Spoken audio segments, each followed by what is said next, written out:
A state-sponsored organ transplant industry profiting from the lives of over 1 million prisoners of conscience. A panel in Washington, D.C. today exposing the Chinese Communist Party's crime of forced organ harvesting. NTD's Sam Wong has the details. A steady supply of organs drawn from a massive pool of living prisoners of conscience.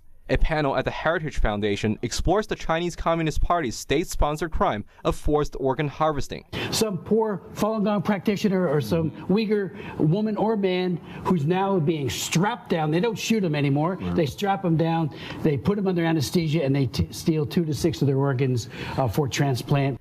In 2019, the London-based China Tribunal concluded that, quote, forced organ harvesting has been committed for years throughout China on a significant scale, and that Falun Gong practitioners have been one and probably the main source of organ supply.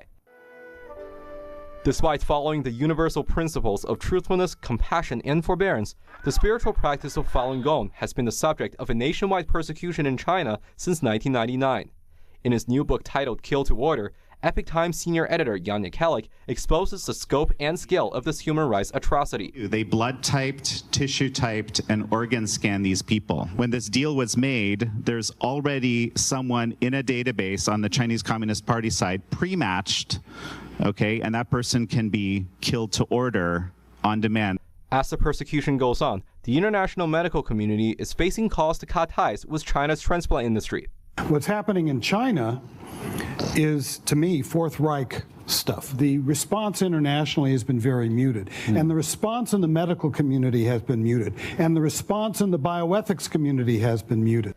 Today, the CCP has expanded the crime of forced organ harvesting into a billion-dollar industry, and its pool of victims is extending to other ethnic and religious minorities, such as Uyghurs and Haus Christians. We're dealing with communist China as if, in fact, they're just another great power. But this sort of thing shines a light on the nature of the regime that most people would have a very hard time even comprehending. Sam Wong, NTD News, Washington, D.C.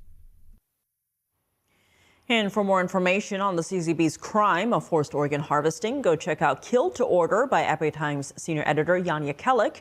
You can order the book on Amazon or go to killtoorder.com.